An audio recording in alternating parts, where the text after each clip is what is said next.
हम अपने समाज को किस तरह का देखना चाहते हैं। हम सब का एक बहुत बड़ा जो क्राइसिस रहा कि यदि हम अपने परिवार के बारे में सोचना चाहें तो हमारे बच्चे जैसे जैसे बड़े होते हैं हम उनकी क्षमताओं और अपनी क्षमताओं और उनकी कोशिशों या उनके प्रयासों से हम उनके लिए कुछ सपने बिनते हैं। वो डॉक्टर बनाएंगे या इंजीनियर बनाएंगे, हैं कुछ बड़ा बनाएंगे, एक सपना बुनते हैं। वो एक अलग बात है कि समय की तो अपनी चुनौतियां थी, उससे वो क्या बने क्या नहीं बने वो एक बिल्कुल अलग चीज है। लेकिन हम एक सपना तो बुनते हैं।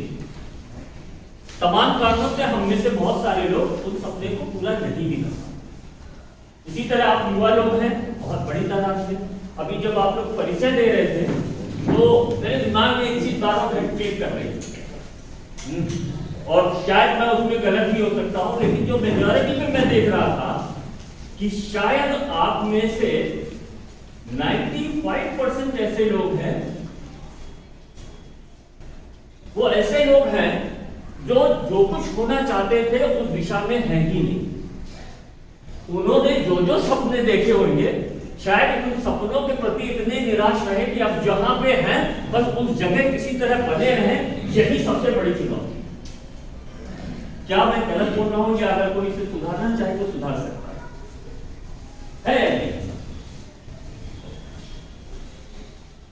आप में से लगभग 95% के पास किसी के पास भी एक भी इस तरह का काम नहीं है जो आपको ये सपना दे रहा हो कि अगले 5 साल में या अगले 10 साल में हम क्या बड़ा अचीव कर लेंगे,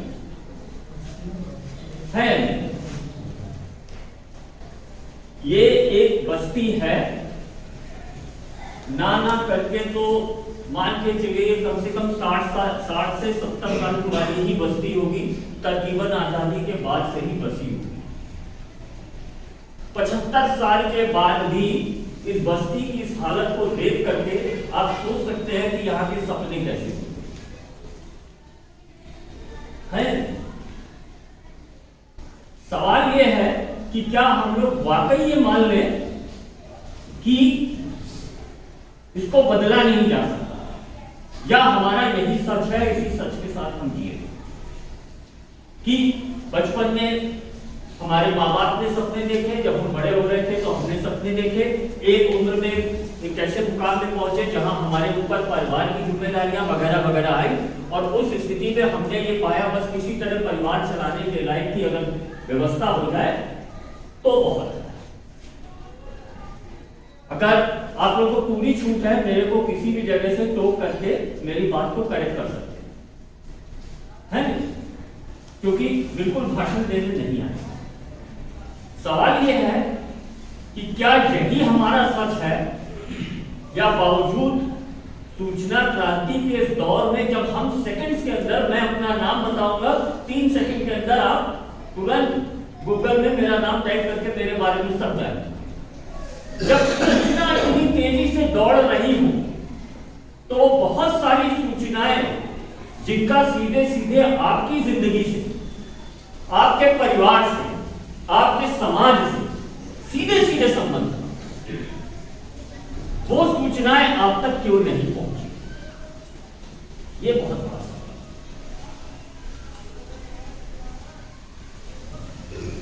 अगर मैं ये बताऊं कि इस देश में एक राज्य ऐसा है जिसने सीधे सीधे तय कर लिया कि जो भी दलित है उसका सर्टिफिकेट काफी है, हम उस परिवार को सीधे सीधे 10 लाख रुपए देंगे और तुम अपने जो पैसा पहले देंगे उसके बाद तुम तय करो तुम्हें क्या करना है, जो चाहे वो करो। आपको लगता है तो हो ही नहीं सकता, मैं तो सरे आप बोल रहा हूं। लेकिन इस देश में एक राज्य ऐसा है जिसने किया है, कर रहा है। सोच सकते हैं ऐसा उत्तर प्रदेश में दलितों की सरकार रही, हमारे लोगों की सरकार रही 3 बार। कभी आप लोगों ने सुना है ऐसा? लेकिन मैं वाकई सच बता, सवाल यह अगर कोई दूसरा राज्य दे सकता है तो हमारे राज्य में ऐसा क्यों नहीं हो सकता?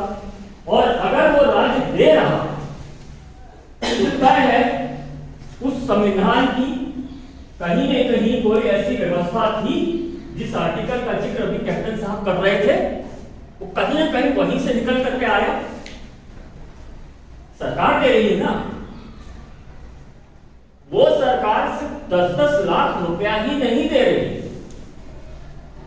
ये दलित हैं और ये विदेश में एडमिशन पाने की कोशिश कर रहे हैं। इन्होंने एडमिशन पा लिया, एडमिशन कार्ड ले जाकर सरकार के पास जमा किया, इनके खाते में उस सरकार ने 20 लाख रुपए सीधे विदेश में जाकर पढ़ने के लिए दे दिए। 4,500 स्टूडेंट्स को दे चुकी है।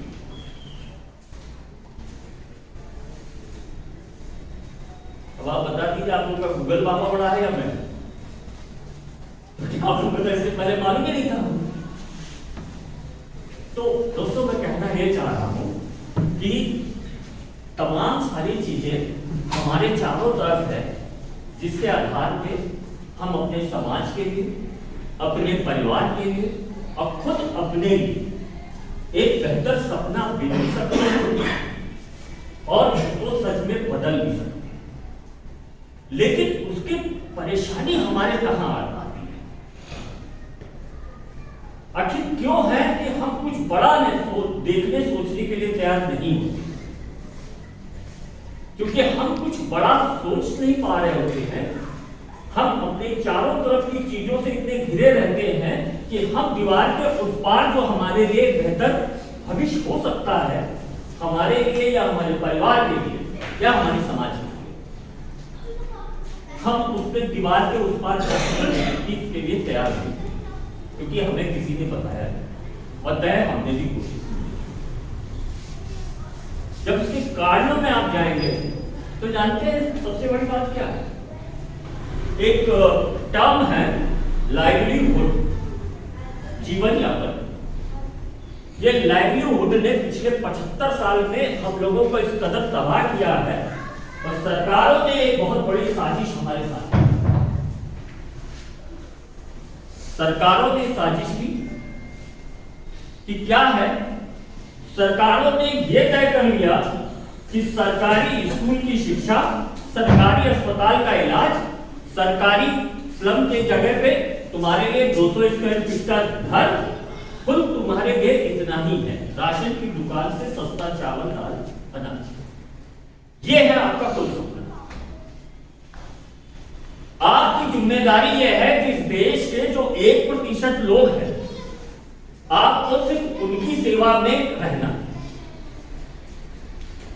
यह मैं इस देश की आजादी के बाद की बात कर रहा हूं। पहले जो एक वर्ण व्यवस्था थी, उसमें यह था कि पहले के जो 3 वर्ग थे, ब्राह्मण, क्षत्रिय, वैश्य,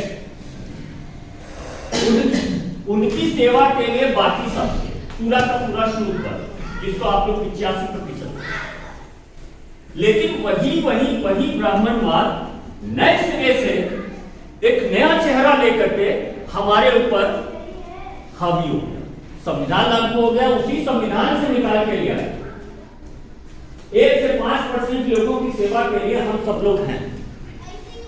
और हमारी कुल सीमा यह है कि राशन की दुकान का राशन, सरकारी अस्पताल का इलाज, सरकारी स्कूल की शिक्षा।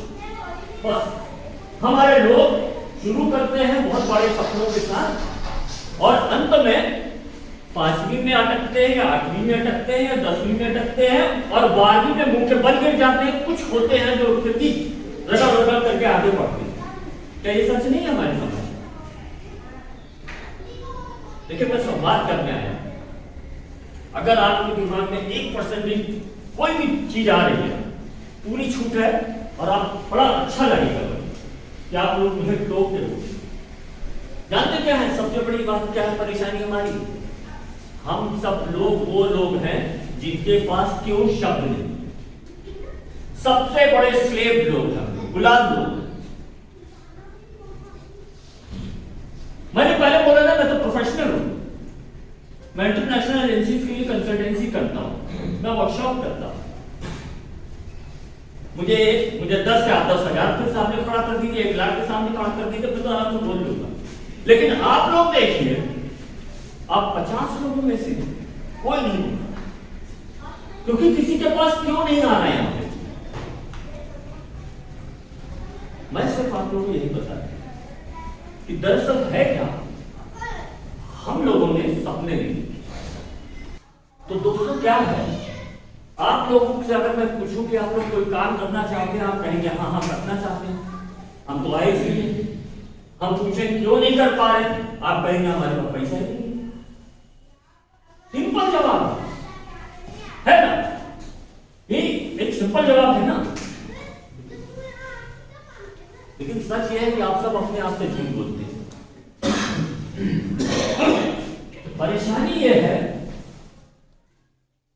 कि हमारे कुछ भी करने के बीच में ये जो पूरी ब्राह्मणवादी व्यवस्था है, इसने हमें मानसिक तौर पे इस कदर गुलाम बनाया है कि हमारे भीतर से सवाल नहीं उठते। दिन के 24 घंटे में सुबह से लेकर जागने से लेकर के रात के सोने तक हमें सोच करके उठना है तो पहला पैर जमीन में कौन सा रखना है, किस दिशा में सर मुंह रखना है, किस दिशा में प्रणाम करना है, यहां से शुरू करिए तो हमारे सोने तक के समय 24 घंटे के पूरे राउंड पूरे के पूरे ब्राह्मणवाद ने एक एक चीज तय कर रखी है। किस दिन क्या खाना है, किस दिन क्या नहीं खाना, किस दिन क्या करना है, किस दिन क्या नहीं करना, दाएं से खाना है या बाएं से खाना, किस उंगली से तिलक करना है, किस उंगली से तिलक नहीं करना। और ये सब कुछ हम लोग पीढ़ी दर पीढ़ी सीखते चले आए और हमारी किसी पीढ़ी ने सवाल नहीं खड़ा किया कि दाएं से खा रहा हूं बाएं से खा लूं, क्या फर्क पड़ता है, क्या फर्क पड़ता है। अगर वो मीठा है तो मीठा ही लगेगा, नमकीन है तो नमकीन ही लगेगा, और दोनों हाथ साफ है, फिर भी दाहिने हाथ से खाने की शर्त लागू पीढ़ी दर पीढ़ी। तो ब्राह्मणवाद ने जो सबसे बड़ी साजिश हमारे साथ की, वो साजिश ये थी कि तुम्हारे अंदर सवाल न, क्योंकि जब सवाल पैदा होगा तो जवाब की शिद्दत से जरूरत पड़ेगी, और अगर जवाब आपको सवाल ने परेशान करना शुरू किया तो आप जवाब के पीछे भागे, और जवाब के पीछे भागने लगे तो अपनी मुक्ति का रास्ता निकाल लेंगे। तो हुआ ये सवालों से रोक दिया। तो दरअसल बहुत बड़ा चुनौती क्या है, हम जो कुछ भी करना चाहते हैं उसके पीछे बीच में सबसे बड़ी जो बाधा गतिरोध है वो है हमारी मानसिक गुलामी। और ये मानसिक गुलामी की स्थिति ये है कि हमारे पास बहुत सारी अपॉर्चुनिटीज चल के आ जाती हैं और हम उनका इस्तेमाल कभी नहीं करते, हम उसका इस्तेमाल नहीं करते। ये है हमारा क्राइसिस। जब तक हम इस मानसिक गुलामी से बाहर नहीं निकलेंगे तब तक ये संभावना नहीं पैदा होती है कि हम किसी भी क्षेत्र में कोई भी सफल कर लें। अंततः यही होगा 10,000 15,000 की किसी प्राइवेट में या संविदा में जाकर के 20,000 की नौकरी कर लेंगे, जिंदगी गुजार देंगे। जो 15-20 हजार कमाने लगे घर वाले शादी कर देंगे या खुद कर लेंगे, फिर बच्चे हो जाएंगे, फिर वो जो सपने आप देखते थे वो सपने आप अपने बच्चों में देखने लगेंगे, लेकिन आपकी कमाई तो कुल मिला के सीमित है, और उतनी सीमित कमाई में तो ये संभव नहीं है कि आप बच्चों के लिए जो सपने देख रहे हो तो सच में तब्दील करें। तो यहां तक की बात में अगर किसी का कोई सवाल हो तो कोई बातचीत, अपना विचार आपके अंदर क्या आ रहा है। आपने कहा अपॉर्चुनिटी बहुत सारी आती है, हम लेते हैं, कहाँ है अपॉर्चुनिटी? आपके मोबाइल में जानकारी का तो अभाव नहीं है। मोबाइल पे जब कोई चीज सर्च करते हैं तो इंफॉर्मेशन भी तो 10 तरीके की आती है, हम कहते हैं कि कौन सी इंफॉर्मेशन सही है। सबको ट्राई करिए, देखना ही तो है, क्रॉस चेकिंग तो करना तो उससे टाइम वेस्ट नहीं होगा। 10 तरीके के ऐसा क्या जरूरी काम और है कि अपने भविष्य का सपने के लिए कुछ मेहनत करने में परेशानी, आप बताएं। सर बिल्कुल सही बात कह रहे हैं कि बहुत सारी दिक्कतें हैं या फिर हम लोग एक्सप्लोर नहीं करना चाहते हैं, या फिर ये कहें कि कभी हम लोगों का अवगत ही नहीं कराया गया या फिर उससे दूर रखा गया ताकि हम लोगों के मन में वो विचार ना आए। लेकिन अभी की जो जनरेशन देख रहे हैं या फिर यहाँ पर जो भी युवा बैठे हैं, कहीं ना कहीं अब आगे बढ़ रहे हैं, अपने बच्चों को शिक्षित कर रहे हैं और लोगों को बहुत सारी चीज़ें पता भी चल रही है। तो यहाँ पर जैसे बहुत सारे लोग गवर्नमेंट जॉब में हैं, कुछ लोग शिक्षा के क्षेत्र में बढ़ रहे हैं, कुछ भाई MBA कर रहे हैं। तो मुझे ये लगता है कि इसके साथ साथ हम लोगों को लक्ष्य अपना निर्धारित करने की ज़रूरत है कि MBA कर लिए तो क्या करना है, या फिर हम संस्था में काम कर रहे हैं तो क्यों कर रहे हैं, या फिर कई भाई ऐसे हैं जो सिंगिंग कर रहे हैं, आगे चल के हमें क्या करना है। तो उसकी ज़रूरत अब आनी पड़ी है और लोग बढ़ भी रहे हैं और सबने अपना लक्ष्य भी निर्धारित कर लिया है। सवाल यही है कि यदि हमने अपने लिए कोई लक्ष्य तय किया तो हमारे लक्ष्य की पूर्ति के लिए अपॉर्चुनिटीज कहाँ पे हैं, उसके लिए साधन और संसाधन कहाँ पे हैं, रिसोर्सेस कैसे आएंगे, है नहीं। हम जब भी तय करेंगे लक्ष्य के साथ साथ, तो एक मिसाल के तौर पे मैं चाहता हूँ मेरे बच्चे जो हैं वो हार्वर्ड में पढ़ने जाते हैं। अब हार्वर्ड में अगर मुझे पहुंचाना है तो मुझे अपने बच्चों को आज से तैयार करना पड़ेगा, उनको उस स्तर की शिक्षा देनी पड़ेगी कि वो हार्वर्ड के लायक बन सके, है नहीं। तो चुनौती है। तो मैं, क्योंकि समय की बहुत सीमितता है, अब मैं आता हूँ सीधे एक बात। देखिए क्या हुआ कि दो बिंदु पे मैं बात करना चाहता हूं। एक तो ये है कि जो मैं शुरू में बोला था कि डॉक्टर अंबेडकर ने कहा था कि हम एक ऐसे दौर में एंट्री कर रहे हैं जहां पे हमारे पास राजनीतिक आजादी तो रहेगी लेकिन सामाजिक और आर्थिक गैर बराबरी लगातार है। जब पांचवा जो प्लानिंग कमीशन ने जो पंचवर्षीय योजना का नाम आपने सुना होगा, जब 5वीं पंचवर्षीय योजना बनाई जा रही थी तो उस समय समाज कल्याण के एक सचिव हुआ करते थे PS कृष्णन साहब। तो वो डिटेलिंग में कोई फायदा नहीं है, उसके लिए कभी बात करेंगे। उन्होंने अपनी एक रिकमेंडेशन दी उस समय की सरकार को, इंदिरा गांधी प्रधानमंत्री थी, और उन्होंने ये कहा कि ये जो शेड्यूल कास्ट शेड्यूल ट्राइब जो हैं, जब तक इनको हम लोग मुख्यधारा के समाज में शामिल नहीं करेंगे तब तक देश के विकास में कोई बहुत बड़ी गति नहीं आ पाएगी। और इनको मुख्यधारा में शामिल करने के लिए इनके लिए विशेष तरह के आर्थिक पैकेज की जरूरत है। लेकिन मैं आप लोगों को एक ऐसी बेहतरीन चीज बता रहा हूं कि आपको लगेगा जिंदगी में भविष्य का रास्ते से एक रोशनी दिख रही है। तो क्या हुआ कि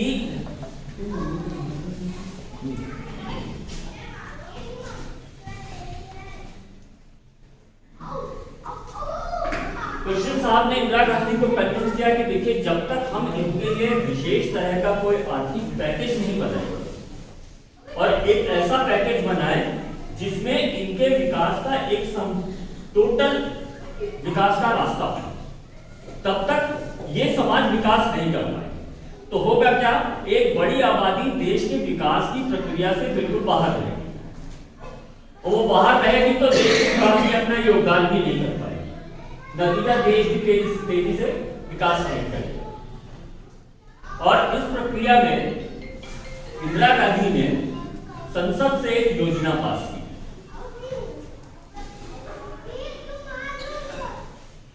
उस योजना का नाम था उस समय स्पेशल कंपोनेंट फंड।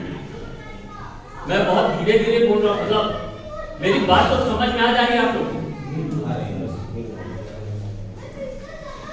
तो इंदिरा गांधी ने एक योजना बनाई स्पेशल कंपोनेंट फंड, और इस स्पेशल कंपोनेंट फंड में जो खास बात थी, जैसे शेड्यूल कास्ट, उन्होंने ये किया कि पूरे देश में शेड्यूल कास्ट की जितनी आबादी है, जैसे आज की तारीख में लगभग 16% राष्ट्रीय स्तर पे शेड्यूल कास्ट की आबादी है, तो उन्होंने कहा केंद्र सरकार जब अपना बजट बनाएगी, सालाना बजट आता है ना, फरवरी में लागू की सरकार पेश करती है, तो उन्होंने सरकार जब अपना बजट पेश करेगी तो जितनी आबादी शेड्यूल कास्ट की है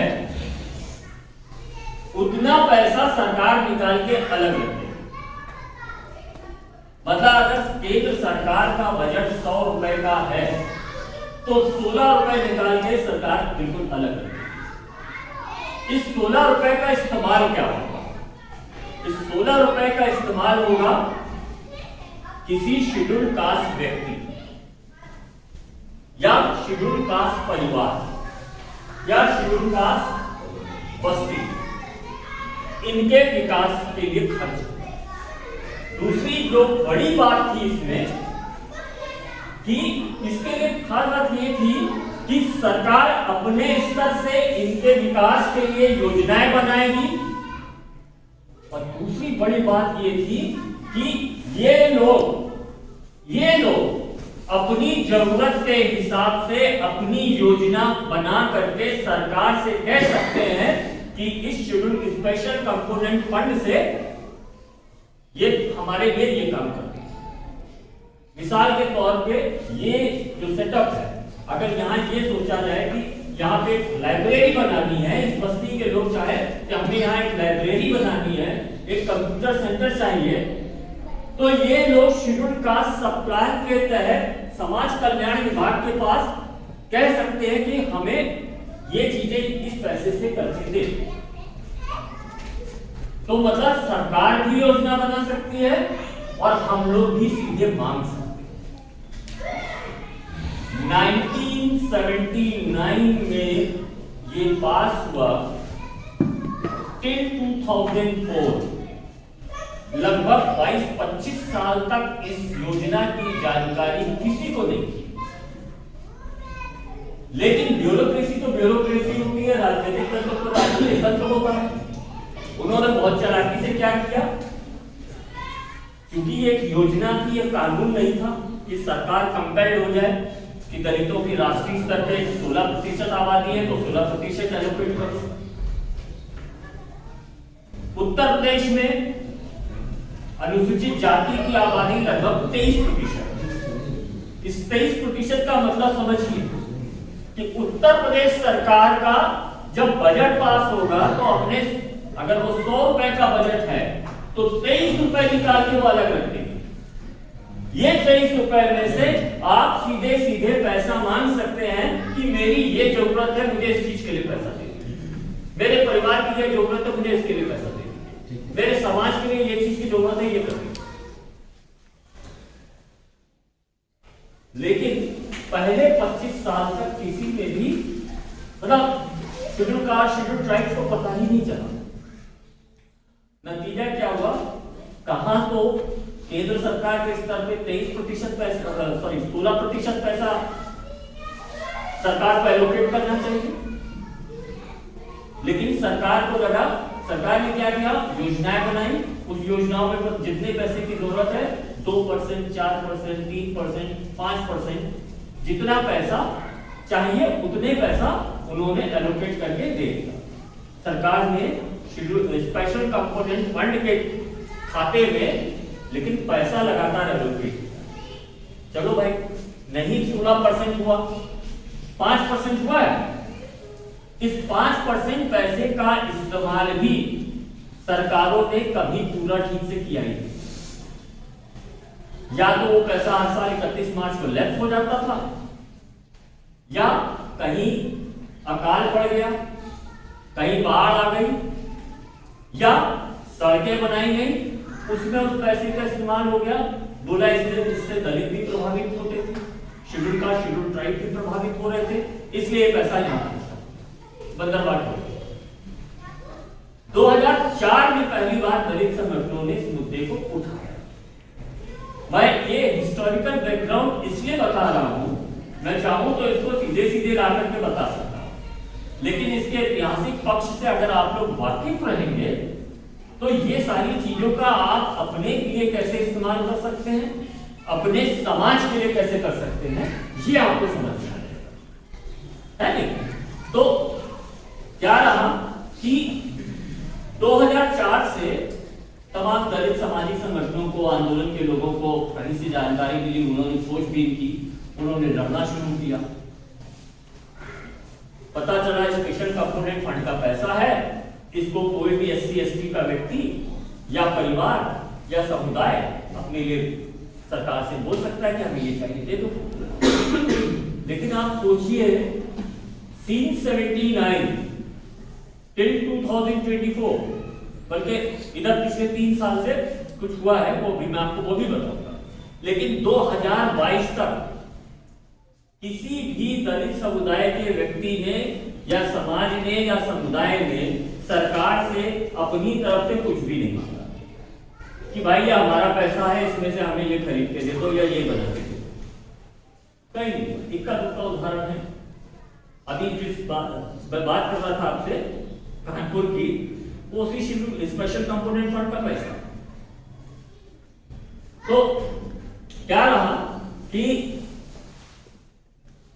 ये शेड्यूल कास्ट, ये स्पेशल कंपोनेंट फंड का जो पैसा था कभी भी पूरा एलोकेट नहीं हुआ।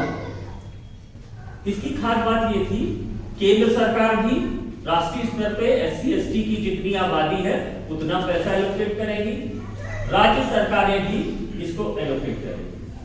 2004 में समझ में आया कि ये तो पूरा अधिकारी और नेता जो है मिलकर बंदा बांट कर रहे हैं। तो दलित आंदोलन के लोगों ने इसकी काट निकालने की शुरुआत की। आंदोलन चले लगातार। आंदोलनों का नतीजा ये हुआ कि 2000 उन्होंने कहा कि साहब इसको योजना मत रखें, आप इसको कानून बना दीजिए, आप इसको कानून बना दीजिए। अगर ये कानून बन जाएगा तो 3 चीजें तय हो जाएंगी।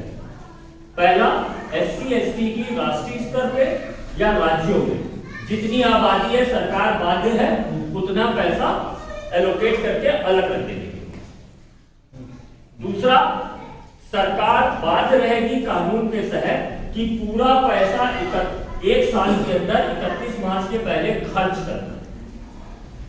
तीसरा, अगर कानून रहेगा तो एक विभाग जो है वो उसके लिए सीधे सीधे जिम्मेदार बना दिया जाएगा कि वो शेड्यूल कास्ट सब ट्राइब के शेड्यूल कास्ट और शेड्यूल कास्ट ट्राइब के साथ मिल करके उनकी योजनाएं बनाए और पूरा पैसा सेम फाइनेंशियल ईयर में खर्च करें। ये आंदोलन चला। 2017 में पहली बार इसमें एक बड़ी सफलता ये मिली कि आंध्र प्रदेश सरकार ने 2017 में कानून बना। आज आंध्र प्रदेश में शेड्यूल कास्ट और शेड्यूल ट्राइब की जितनी आबादी है सरकार बाध्य है कि उस आबादी के अनुपात में पैसा निकाल के रख देगी और खर्च कर देगी। जब आंध्र प्रदेश डिवाइड हो गया तब तेलंगाना बना और तेलंगाना सरकार ने कानून बनाते साथ ही वो जो चीजें मैं बता रहा था, हर परिवार को 10 लाख रुपया, जो भूमिहीन है उसको 3 एकड़ जमीन, लड़की की शादी के लिए 2.5 लाख रुपया, इंटरप्रेन्योरशिप के लिए 50 लाख रुपए तक, सामाजिक संगठनों को, NGOs को, शेड्यूल कास्ट शेड्यूल ट्राइब की NGOs को, कॉलेज से लेकर के स्कूल, कॉलेज, डिग्री कॉलेज जो चाहे वो खोलने के लिए पैसा आप ले सकते। आपकी बस्तियां हैं, इन बस्तियों में अगर आप चाहें तो यहाँ फ्लैट बनाने के लिए अगर सरकार से डिमांड करेंगे तो शेड्यूल कास्ट सब प्लान से पैसा मिलेगा और सरकार ये बनाएगी।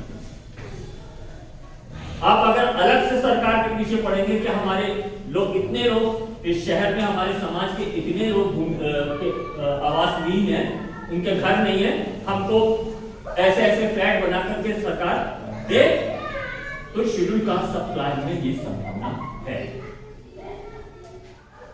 लेकिन ये बात किसी को मालूम नहीं है। हम और कैप्टन साहब अभी अक्टूबर में हैदराबाद गए। हैदराबाद हम दोनों गए तो बाय द वे जो तेलंगाना के फाउंडर में जो केंद्र में जो व्यक्ति रहे वो हम लोगों के मित्र हैं और ये शेड्यूल कास्ट सब प्लान का कानून बनाने में भी उन्होंने ही मुख्य भूमिका निभाई। तो वो हम लोगों से पूछे ऐसा है यहाँ से 70-80 किलोमीटर दूर एक गांव है जहाँ तुम कल सुबह वहां घूमो। दूसरे दिन हम लोग चले गए उस गाँव में। उस गांव के 76 लोगों को तेलंगाना सरकार ने, वो सब खेत मजदूर थे, 5,000 से 8,000 रुपए महीने की उनकी कमाई थी, वो भी ठीक से नहीं पाते थे। सरकार ने उन सब को एक ही गांव के 76 लोगों को 10-10 लाख रुपए उस परिवार की महिला के खाते में ट्रांसफर कर दिया। नतीजा क्या हुआ?